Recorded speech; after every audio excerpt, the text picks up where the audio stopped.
KPK, Wakil Ketua DPRD Jatim minta fee ke Kades untuk hibah 80 miliar rupiah.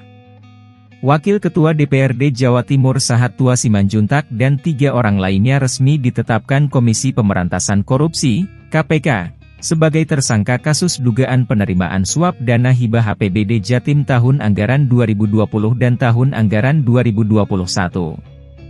Sahat diduga menerima suap senilai 5 miliar rupiah. Guna memuluskan usulan penerimaan hibah dari APBD Jawa Timur tahun 2021 dan 2022 senilai 7,8 triliun rupiah. Kasus ini terungkap dari hasil operasi tangkap tangan KPK di Kota Surabaya pada Rabu, 14 Desember 2022, kemarin.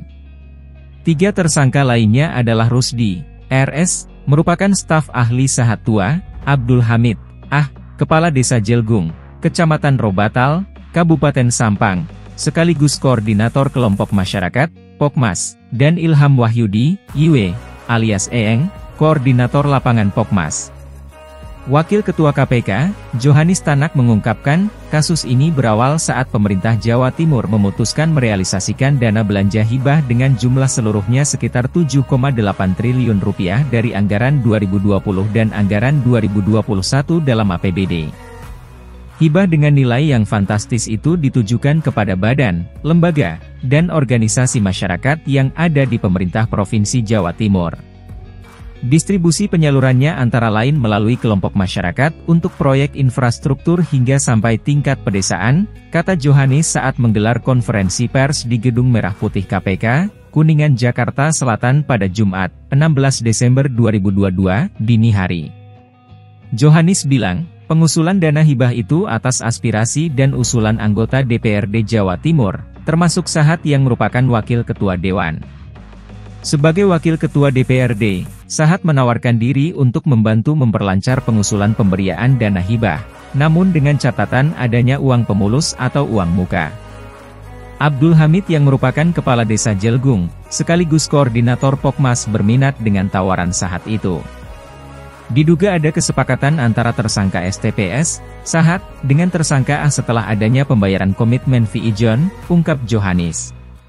Maka tersangka STPS juga mendapatkan bagian 20% dari nilai penyaluran dana hibah yang akan disalurkan sedangkan tersangka A mendapatkan bagian 10%, sambungnya.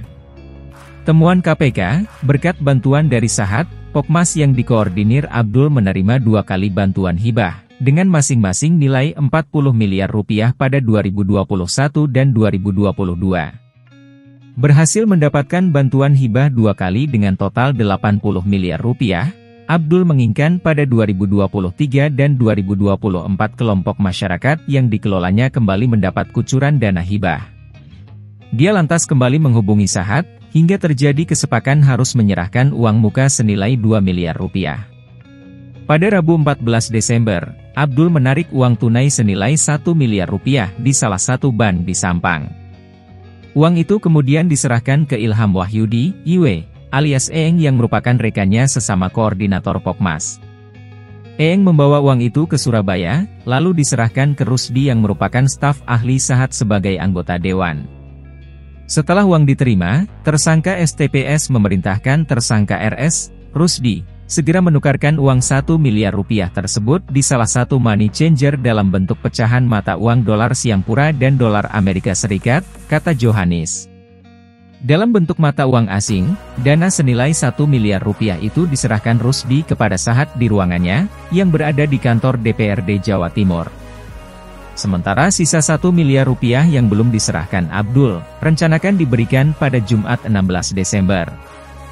Namun hal itu urung terjadi, karena Sahat dan Abdul beserta 2 orang lainnya keburu dijaring dalam OTT KPK pada Rabu kemarin. Johanis menyebut dari temuan lembaganya, Sahat diduga telah menerima uang senilai 5 miliar rupiah.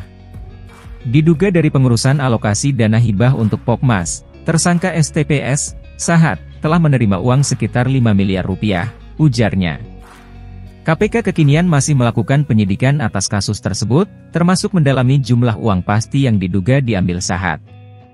Sahat dan Rusdi, yang disebut sebagai penerima suap, Dijerat dengan pasal 12 huruf A atau huruf B atau B Jo pasal 11 Undang-Undang Nomor 31 Tahun 1999 tentang Pemberantasan Tindak Pidana Korupsi sebagaimana telah diubah dengan Undang-Undang Nomor 20 Tahun 2001 tentang perubahan atas Undang-Undang Nomor 31 Tahun 1999 tentang Pemberantasan Tindak Pidana Korupsi Jo pasal 55 ayat 1 ke 1 KUHP. Sementara Abdul dan Eeng selaku pemberi suap dijerat dengan pasal 12 huruf A atau huruf B atau B Jo pasal 11 Undang-Undang Nomor 31 Tahun 1999 tentang Pemberantasan Tindak Pidana Korupsi sebagaimana telah diubah dengan Undang-Undang Nomor 20 Tahun 2001 tentang perubahan atas Undang-Undang Nomor 31 Tahun 1999 tentang Pemberantasan Tindak Pidana Korupsi Jo pasal 55 ayat 1 ke 1 KUHP. Resmi berstatus tersangka, keempatnya ditahan selama 20 hari ke depan terhitung sejak 15 Desember 2022 hingga 3 Januari 2021. Sahat ditahan di Rutan KPK pada Pomdam Jaya Guntur, dan Eeng ditahan di Rutan KPK, Gedung Merah Putih. Sementara Rusdi dan Abdul ditahan di Rutan KPK, Kafling C1 Gedung ACLC. Penahanan dilakukan guna memperlancar proses penyelidikan.